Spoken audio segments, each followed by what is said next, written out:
fragile. I feel pain. I hurt. I open my eyes. I create. I conquer. I hold the power. I'm a thinker. I crave victory. I do not give up. I feel no fear. I fear no man. Some of you going to sleep and you don't deserve rest. You're lazy. You don't deserve rest. Rest is for people who work. You ain't doing nothing. Every day you chilling. You need to know your why, and my why wakes me up every single morning.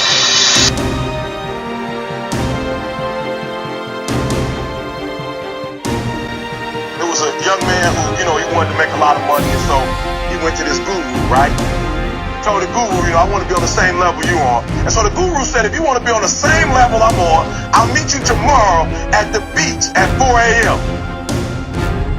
Like the beach. I said, I want to make money. I don't want to swim. Guru said, if you want to make money, I'll meet you tomorrow, 4 a.m. So the young man got there at 4 a.m. He all ready to rock and roll, got on the suit, should have wore shorts. The old man grabs his hand and said, how bad do you want to be successful? He said, real bad. He said, walk on out in the water. So he walks out into the water. Watch this. When he walks out into the water, it goes waist deep. So he like, this guy crazy. Adrian, like, I want to make money. He got me out here swimming. I didn't ask to be a lifeguard. I want to make money. He got me in. So he said, come on a little further. He walked out a little further. Then he had it right around in this area. Shoulder area. So this old man crazy. He making money, but he crazy. He said, come on out a little further. He came out a little further. Right in his mouth. My man like, I'm about to go back in here. This guy is mine. So the old man said, I thought you said you wanted to be successful. He said, I do. He said, walk a little further. He came, dropped his head in, held him down, hold him down. My man getting scratching, holding him down. I got you. I know you brushed it out, but I got you. He had him held down. I need you for an illustration. He had him held down just before my man was about to pass out. He raised him up. He said, I got a question for you. Somebody answered the question for me. He said, when you were underwater, what did you want to do? See, I'm looking for a different word, brother. What's that word? He said, I wanted to breathe. He told the guy, he said, when you want to succeed as bad as you want to breathe, then you'll be successful. The biggest thing that I ever found fascinating about motivation was just how much a lot of guys suffer because of it. And the reason why is because what'll happen is you get into what you call almost like your higher self, because your personality kind of shifts, and you think of all the things that you want out of life, how amazing your life could be, what it would look like if you actually went after your goals, and you completely resolve to go and do that. But then the next day, or even a couple hours later, hell, even a couple minutes later, what winds up happening is that you no longer have the drive to do so. There's no one trying to control you, but just the way that society works out, again, it's trying to be like, like the classic example that you'll hear like in Zen or stuff like that is, you finish kindergarten, you go to grade school, finish grade school, go to junior high, finish junior high, go to high school, theoretically go to college, get a job, get promoted, retire, and then the end is, you die. And, there is no complete, and the sheep, again, in one way of looking at it among a million different ways you could, are the people who think there's going to be completion. And they are given a script by the wolves who then eat them. Okay, that's sort of the gist of it. The wolves are like, oh, no. Just take the little job, get a little wife, it's gonna be complete, grow nice and fat, like that, right? And they eat you. So once I've made the decision to go, I'm gonna stick to that decision. Why? Because if I fail in that decision, I will fail at my larger scale goals. This is a fascinating thing I've seen for years. Everyone I know who works a shitty job, not everyone, most people that I know who work a shitty job don't try very hard at their shitty job. This is very, very common. They don't try very hard at their shitty job. And their rationalization is, well, my boss is a piece of shit, or the customers are dicks, or this is just not my calling, so I don't have the motivation to work hard at this job. But everything is practice for the big show. Everything's preparing you for the big show. Most people think that the people that are at a very high level in society are cut from a different cloth. They think that they're literally a different breed than them, and that they can't get those things. So that's kind of interesting, right? And it's always kind of a shocker to have the myth of that person burst. Say that you were to hang out with Bill Gates for a week, and then you realize this guy's a completely regular guy. Holy shit. He's just like me. But the thing is, in some ways, it's almost worse in some ways. Because learning how to cultivate that motivation to stick at some menial task day in and day out, it's actually like harder than you think. Because your brain will trick you. You are your own worst enemy. But life is very confusing and it's hard to know what to do. But it's like, if you're gonna walk a path, then do the things to do it right. So I've chosen the path that I've chosen. So why sit in some weird, murky, kind of gray zone between black and white? If I'm gonna choose to do the RSD thing, for example, then fucking do it. Don't sit there, like, because I get confused, right? Because I'll be working hard and I'll say, you know, is this what I should be doing? Maybe I should be having more fun, and then I'll say take a bit too much time off, and then lose momentum with a certain project, which just irritates me more anyway. Like, the truth is, what I've realized, like, or I got into a car accident.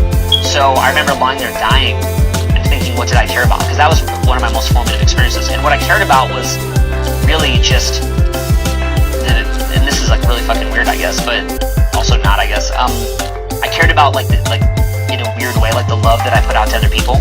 I cared about how I treated people. You know, that was the number one thing I thought about. Like, just the people that I was leaving behind, and like what could I do to like show them that. I started actually really thinking about that. And then the other one was I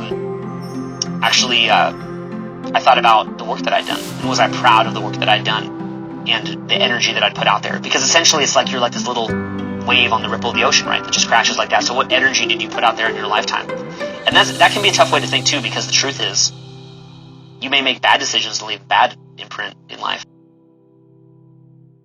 A huge flaw that most people have when it comes to achieving success, and that is relying on motivation to get you there. In the minds of the vast majority of people who want to accomplish something, motivation is put on this pedestal as if it's the only thing that will lead to success. Here's a reality check. It's not. I'm gonna let you in right now on a secret that I found about motivation. Are you ready? Just like any other emotion, motivation is temporary. Just like happiness, sadness, excitement, it comes and goes. It's unstable, it's unpredictable. One day you're motivated, the next day you're not, and that's normal. Think about how many times you've been motivated to do something. I'm gonna start my own business. I'm gonna stop playing video games. I'm gonna finally talk to that cute girl tomorrow. You get this spurt of motivation and you feel like this is finally the time that I'm gonna follow through. And maybe you actually do follow through for a day, 2 days, maybe even a week. But after that, you find yourself back at where you started and you tell yourself, damn, if only I had some more motivation. And then the cycle starts all over again. Here's a real life example that everybody's noticed. In January, the gym is completely packed because everyone there made New Year's resolutions to lose weight, and now they're motivated to do that. But 2 weeks later, what happens to the gym? It goes completely back to normal because that motivation was only temporary. Now, I'm not saying that motivation is a bad thing. It's actually a good thing. You should have something that gets you up in the morning, that gets you excited to do what you're going to do. For me, it's the memory of my parents and I living in a shitty one-bedroom, scraping by month to month. I think about that almost every single day, and it motivates me to succeed. But I'm not just relying on that to get shit done day to day. You know what's great for getting you to finish what you started?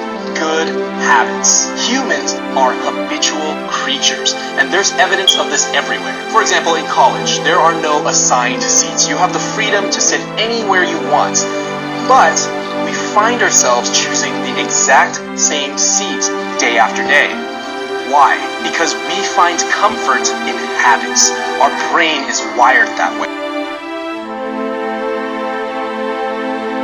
Greatness is not this wonderful, esoteric, elusive, God-like feature that only the special among us will ever taste. You know, it's something that truly exists in all of us. It's very simple. This is what I believe, and I'm willing to die for it. Period. We didn't grow up with the sense that where we were was where we were going to be. We grew up with the sense that where we were almost didn't matter, because is becoming. You are becoming something great. The separation of talent and skill is one of the greatest misunderstood concepts for people who are trying to excel, who have dreams and want to do things. Talent you have naturally. Skill is only developed by hours and hours and hours of beating on your craft. I mean, I've never really viewed myself as particularly talented.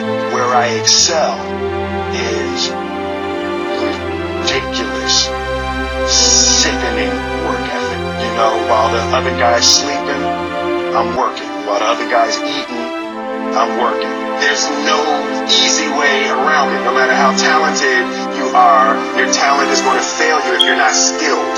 You know, if you don't study, if you don't work really hard and dedicate yourself to being better every single day, you'll never be able to communicate with people, with your artistry the way that you want. So the only thing that I see that is distinctly different about me is I'm not afraid to die on a treadmill.